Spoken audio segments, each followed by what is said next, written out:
Relax, Sora. It's just a computer. Stop crying like a child. My mother said it first.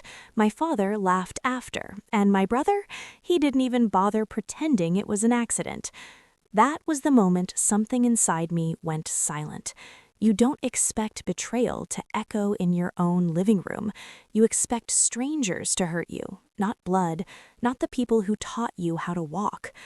Hi everyone, my name is Sora, and 1 week before my graduation, the week that was supposed to change my life, my brother took a swing at my future and smashed it against the hardwood floor.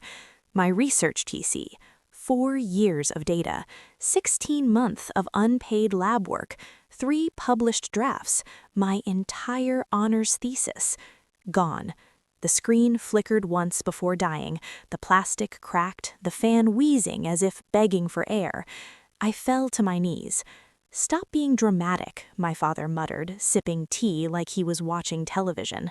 My brother leaned against the wall, smirking. Maybe now she'll stop acting smarter than everyone. And my mother, she laughed.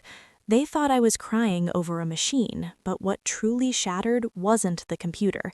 It was the last fragile belief that I had a family.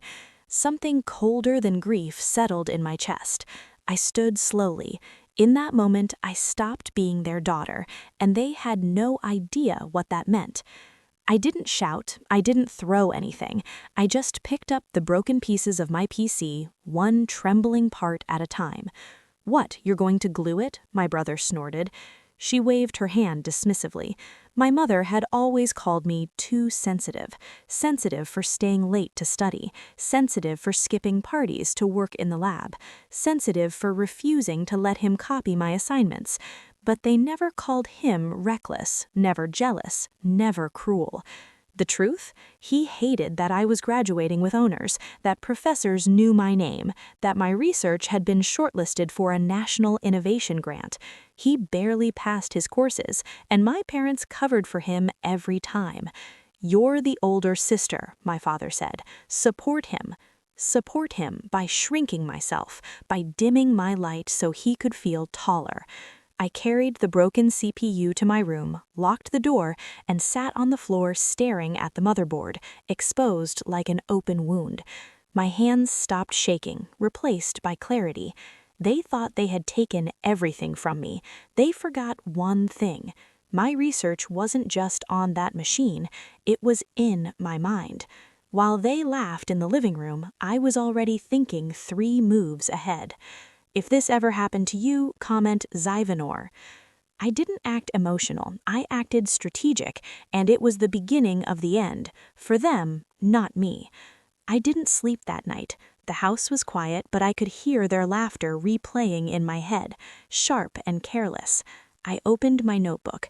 Every formula, every simulation result, every hypothesis adjustment, handwritten because I never fully trusted stability. The grant committee presentation was in 6 days. Without the compiled dataset, I was finished, or so my brother thought. The next morning, he knocked on my door, leaning against the frame. "Still sulking? Maybe now you'll stop acting superior." "No," I said calmly. "I'm fine." Bullies don't know what to do with silence. At breakfast, my mother acted as if nothing had happened. "You should apologize to your brother," she said lightly. "He didn't mean to break it." "Apologize for what?" my father added. "It's not like you had a real job offer anyway." The words no longer stabbed, they clarified. The innovation grant wasn't just academic recognition. If awarded, it meant funding, international exposure, a research placement abroad, independence. While they underestimated me, I sent 3 emails, one to my lab supervisor, one to the grant committee, and one to quietly ensure my brother never touched another one of my achievements again. By evening, my phone buzzed. My supervisor replied first. "Come to the lab immediately." When I walked out the front door, my brother called after me, laughing. "Good luck fixing your imaginary future." I didn't turn. It was no longer imaginary. By the time I returned, something irreversible was already in motion. The lab smelled of coffee and overheated circuits. Dr. Mia didn't waste time with sympathy. "What happened?" she asked. My brother destroyed my PC. Backup? She asked. I nodded.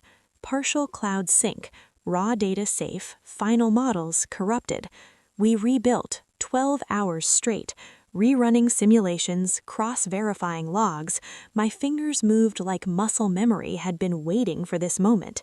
Around midnight, Dr. Mia leaned back. The committee already flagged your work as exceptional. They're considering recommending you for a direct research placement abroad. Berlin. Something shifted in my chest. I had taken photos of the damage, recorded broken pieces, saved timestamps, not for revenge, for protection. By dawn, we had rebuilt enough to present. I stepped outside as the sky turned pale blue. My brother texted, "Hope you're done pretending." I forwarded one email. The internal investigation had been opened, not naming him yet, but it would. When I returned home, my brother was on the couch laughing. My parents looked up. They didn't notice the calm on my face. Not yet. Within 48 hours, their laughter would not sound the same. The grant presentation went flawlessly. My rebuilt models ran cleaner than before. My voice didn't shake once. When I came home, the house felt different, heavy, quiet. My brother wasn't lounging on the couch. My father's jaw was tight. My mother's eyes red, not from guilt, but stress. "What did you do?" my father demanded. I set my bag down and presented my research. "Don't act smart," my brother snapped. The university called. The investigation escalated faster than he expected. Witness statements aligned perfectly. "You reported me?" he said, disbelief cracking his voice. "I reported what happened," I replied calmly. The next morning, official emails arrived. Pending disciplinary hearing, academic misconduct, possible suspension. My brother went pale.